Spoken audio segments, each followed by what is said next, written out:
بسم الله الرحمن الرحيم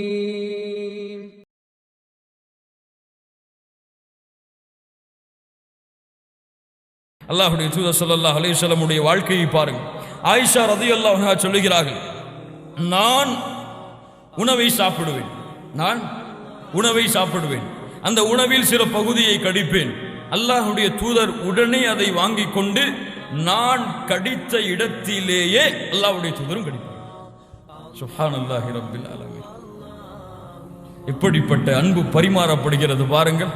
அந்த வார்த்தை, அந்த அன்பை சொல்லுவதற்கு எனக்கு வார்த்தை தெரியவில்லை தமிழில். இங்கிலீஷிலே சொல்ல வேண்டும் என்றால் ரொமான்ஸ்னு சொல்லலாம். இஸ்லாம் அதற்கு தூரமானது இல்லையே. கணவன் மனைவியுடைய வாழ்க்கையில் அது சேர்ந்தது தானே. எப்படிப்பட்ட ஒரு முன் உதாரணம் பாருங்கள். அல்லாஹ்வுடைய தூதர் நான் எந்த இடத்தில் வாய் வைத்து கடித்தேனோ அதே இடத்திலே அல்லாஹ்வுடைய தூதர் ஸல்லல்லாஹு அலைஹி வஸல்லம் அதை வாங்கி கடிப்பார்கள் என்று அல்லாஹ்வுடைய தூதர் ஸல்லல்லாஹு அலைஹி வஸல்லம் உடைய மனைவி சொல்லுகிறார்கள்.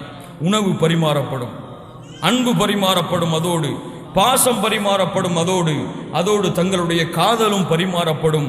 இவர்களுடைய வாழ்க்கை ஒவ்வொரு நாளும் திருமண நாள் தான். இவங்களுடைய வாழ்க்கையில் ஒவ்வொரு நாளும் திருமண நாள் தான்.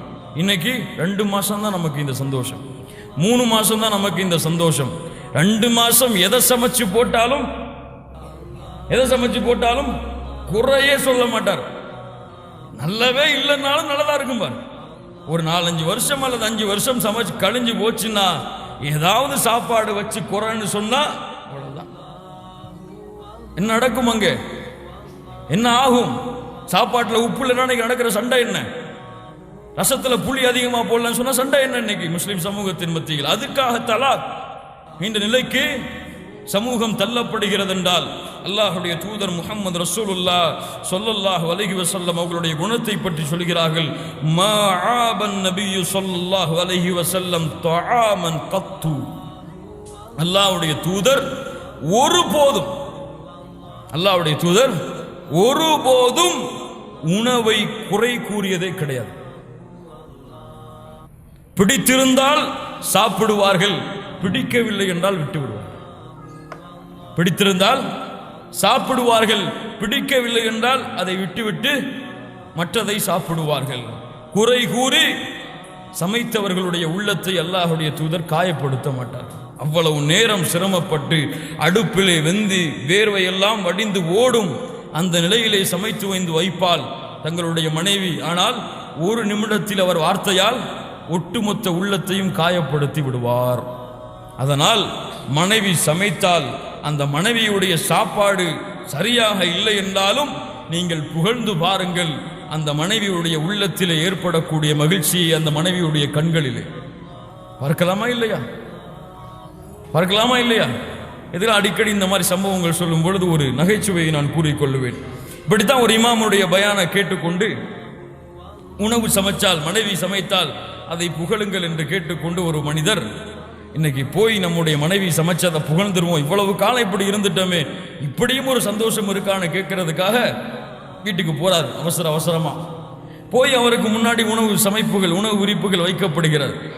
வைத்தவுடன் நல்லதா இருக்குது சாப்பாடு, அதை எடுத்து சாப்பிட ஆரம்பிக்கிறார். அவ்வளவு மகிழ்ச்சி, சந்தோஷம். மனைவி முகத்தை பார்க்கறாங்க, கணவன் முகத்தை அவ்வளவு மகிழ்ச்சி பொங்குது. சாப்பிட்டு முடிச்சோம், என்னதான் இவர் சொல்றாருன்னு பார்த்துருவோம் சொல்லி மனைவி நிக்கிறாங்க. என்ன சாப்பாடு தெரியுமா இன்னைக்கு? அல்ஹம்துலில்லாஹ், இப்படி ஒரு சாப்பாட்டை உங்ககிட்ட இருந்து நான் இதுவரைக்கும் சாப்பிட்டதே இல்லையே அப்படின்னு சொல்லி இமாம் சொன்னதை செயல்படுத்திட்டோன்னு சொல்லி அவர் சந்தோஷம் அடைகிறாரு. மனைவி முகத்தை பார்த்தா அவ்வளவு கருப்பாயிடுச்சு, அவ்வளவு கோபம் வந்துருச்சு மனைவி. என்னங்க, இவ்வளவு காலம் நான் சமைச்சு போட்டேன், அதை பத்தி நீங்க எதுவுமே சொல்லலை, இது வரைக்கும் குறை சொன்னீங்க, அதுக்காக அடிச்சீங்க, அதுக்காக திட்டுனீங்க, இன்னைக்கு தான் பக்கத்து வீட்டில் போய் சாப்பாடு வாங்கிட்டு வந்த, அதை போய் நீங்க இப்படி சொல்லிட்டீங்களா அப்படின்னு சொல்லி மனைவி கோபம் அந்த அளவு தெரிச்சிருச்சு. அதனால கன்ஃபார்ம் பண்ணிக்கோங்க, இன்னைக்கு போய் நீங்க ட்ரெயின் பண்ணீங்கன்னு சொன்னா அதை போய் நீங்க கன்ஃபார்ம் பண்ணிக்கோங்க, இது இந்த வீட்டில் சமைச்ச சாப்பாடான்னு சொல்லி. அல்லாஹ் ரப்புல் ஆலமீன் எங்களுடைய முகத்தை மரணம் வரை சிரித்தவர்களாக அல்லாஹ் அருள் புரிவானாக. கண்ணியத்துக்குரியவர்களே, அல்லாஹ் ரப்புல் ஆலமீன் அல்லாஹ்வுடைய தூதருடைய வாழ்க்கையில் இந்த உதாரணத்தை வைத்திருக்கின்றான். மா ஆப ரசூலுல்லாஹ், அல்லாஹ்வுடைய தூதர் சமைத்ததை எந்த போதும் ஒருபோதும் குறை கூறியதே கிடையாது. பிடித்திருந்தால் சாப்பிடுவார்கள், இல்லை என்றால் விட்டு விடுவார்கள். கண்ணியத்துக்குரியவர்கள், இதைத்தான் குத்துபத்துல் ஹாஜாவிலே இமாம் அவர்கள் ஓதுவார்கள். நமக்கெல்லாம் அர்த்தம் புரியாது, அதனால் ஏதோ ஓதுகிறார்கள். அல்லது அந்த பதற்றத்திலே கைகாலெல்லாம் நடுங்கும். சில பேருக்கு திருமண சபையில பார்த்தா அந்த நடுக்கத்தில் இதுவெல்லாம் இன்னும் நமக்கு புரியாம இருக்கலாம். அதற்கு பிறகு ஓதுவார், யா அய்யுஹல்லதீன ஆமனு தக்குல்லாஹ வகூலு கௌலன் சதீதா. என்ன அழகான அறிவுரை தெரியுமா? குர்ஆனுடைய அறிவுரைகள் எல்லாம் ஈமான் கொண்டவர்களே, நீங்கள் சொல்ல வேண்டிய சொல்லாக இருந்தால் அதை தெளிவாக சொல்லுங்கள். இப்படித்தான் இது ஒரு நகைச்சுவை தான். மகிழ்ச்சியான சபைங்கிறதுனால, மகிழ்ச்சியான குடும்ப வாழ்க்கைங்கிறதுனால இதை நம்ம சொல்லிக்கொள்றேன் இடையில. இப்படித்தான் கோர்ட்ல ஒரு கேஸ், மனைவியை தலாக் விட்டார் கணவன், அல்லது அடிச்சிட்டான். என்ன காரணம்னு சொல்லி நீதிபதியிட்ட போய் நிற்கிறாங்க. நீதிபதி கேட்டார், என்ன உன் மனைவியை நீங்க அடிச்சிட்டீங்களாமே, என்ன காரணம், ஏன் அடிச்சீங்க, ஏன் ஒரு பெண்ணை கை நீட்டி அறைந்தீர்கள்? அப்போ அவர் சொன்னாரு, ஏன் அரைஞ்ச தெரியுமா, ஒரு பர்ஸ் வாங்கிட்டு வந்தா, ஒரு பர்ஸ் வாங்கிட்டு வந்தா, உங்களுக்கு ஒரு அன்பளிப்பு கொடுக்க போறேன்னு சொன்னான். சரிம்மா குடுமான்னு சொன்னான். ஒரு பெரிய பர்ஸா இருந்துச்சு. அந்த பர்ஸை ஓப்பன் பண்ணான். அதுல இருந்து ஒரு குட்டி பர்ஸ் வந்துச்சு. அதை எடுத்தான். சரி, அதுல எதையாவது இருக்கணும் பார்த்தா அதை ஓப்பன் பண்ணான். அதுல இருந்து ஒரு குட்டி பர்ஸ் வந்துச்சு. அதையாவது கொடுப்பாள்னு பார்த்தா அதுல இருந்து ஒரு குட்டி பர்ஸ் வந்துச்சு. அதுல இருந்து ஓப்பன் பண்ணி கொடுப்பாளான்னு பார்த்தா அதுவும் இல்லை. அதுல இருந்து ஒரு குட்டி பர்ஸ் வந்துச்சு. அதுலயாவது கொடுப்பாளான்னு பார்த்தா இல்ல. சரி, அதுல இருந்து ஒரு குட்டி பர்ஸ் வந்துச்சு. அதுலயாவது கொடுப்பாளான்னு பார்த்தா இல்ல. சரி, அதுல இருந்து ஒரு குட்டி பர்ஸ் வந்துச்சு. அதுலயாவது குடிப்பாளான்னு பார்த்தா இல்ல. சரி, அதுல இருந்து ஒரு குட்டி பர்ஸ் வந்துச்சு. நீதிபதி சொன்னார், என்னன்னு சொல்லு, ஏன் இப்படி போய்கிட்டே இருக்கிற, உங்களுக்கே இவ்வளவு கோபம் வருத, நேரில் பார்த்த எனக்கு எவ்வளவு கோபம் வரும், அதாங்க அடிச்சேன்னு. இந்த மாதிரி அவர்களுடைய உள்ளம் காயப்படும்படியான வார்த்தைகள் அல்லது செயல்பாடுகள் எரிச்சல்களை ஊட்டக்கூடிய செயல்பாடுகளாக தெரிந்தால், என்னுடைய குணம் அதுவாக இருந்தாலும் அல்லாஹுடைய தூதரும் காட்டிய வழிமுறையின்படி மனைவிமார்களிடத்திலே அழகிய முறையில், அல்லது ஆண்களாக இருந்தால் பெண்களிடத்திலே அழகிய முறையில் நடந்து கொண்டால் இந்த வாழ்க்கையுடைய நிலைமை மாறும். இன்னைக்கு பல குடும்பங்களில் சண்டைகள் சச்சரவுகள்லாம் இருக்கும். இதுலையும் ஒரு நகைச்சுவை வரும். பல குடும்பங்களில் சண்டை சச்சரவுலாம் இருக்கும். ஒரு குடும்பத்தில் இப்படித்தான் சண்டை சச்சரவு. மனைவியும் கணவனும் பேசுறதே இல்லை. 2-3 நாளாச்சு பேசுறதே இல்லை. கணவன் எப்போதுமே 5 மணிக்கு எழுந்துருவான். கணவன் எப்போதுமே 5 மணிக்கு எழுந்துருவான். இந்த எதுக்கு சொன்னா, கணவன் மனைவியுடைய வாழ்க்கையில் ஒரு புரிதல் இல்லை என்றால், அதாவது ஒரு கோணம் சண்டை போட்டா இன்னொரு கோணம் மகிழ்ச்சியாக்கணும், அல்லது இன்னொரு கோணம் சண்டை போட்டா இன்னொரு கோணம் மகிழ்ச்சியாக்கணும். 2 கோணமும் திருந்தா என்ன ஆகும்? இப்படித்தான் கணவன் 5 மணிக்கு எழுந்திருக்கணும் கரெக்டா. மனைவியோட சண்டை போட்டாச்சு, மனைவி எழுப்புறதே கிடையாது. மனைவிட்ட தான் பேச மாட்டானே, உடனே ஒரு பேப்பர் எடுத்து எழுதி வச்சான். காலையில எனக்கு 5 மணிக்கு எழுப்பி விட்டுருங்க அப்படின்னு சொல்லி எழுதி வச்சுட்டு படுத்துட்டான். காலையில் எழுந்து பார்த்தா 7 மணி ஆயிடுச்சு. என்ன இவன் நம்ம பேச்சை இன்னும் கேட்க மாட்டேங்கிறாரு அப்படின்னு சொல்லி குளிச்சுட்டு வந்து அந்த மேஜையை பார்த்தா அங்க எழுதப்பட்டிருக்கு 5 மணி ஆச்சு அப்படின்னு சொல்லி. புரியுதா? 5 மணி ஆச்சுன்னா அந்த டேபிள் எழுதப்பட்டிருக்கு. அவர் என்ன சொன்னாரு, காலைல எழுப்பி விட்டுருக்கேன்னு சொல்லி அவரும் பேச மாட்டாரு, இவரும் பேச மாட்டாங்க. 2 பேரும் பேசாம இருந்தா இதுதான் நடக்கும். இப்போ இந்த ஒரு உறவு முறை இருந்தாலும் அல்லாஹ்விற்காக அதை பொறுத்து கொண்டு அல்லாஹுடைய பொருத்தத்தை அடைவதற்காக, இந்த வாழ்க்கையை மறுமையின் வெற்றியின் வாழ்க்கையாக ஆக்குவதற்காக பொறுமையாக்கி கொண்டு, சண்டைகள் இருந்தால், சச்சரவுகள் இருந்தால், பிரச்சனைகள் இருந்தால், இந்த ஒரு ஹதீஸை புரிஞ்சுக்கோங்க, எல்லா பிரச்சனையும் ஓடி போயிடும். என்ன ஹதீஸ்?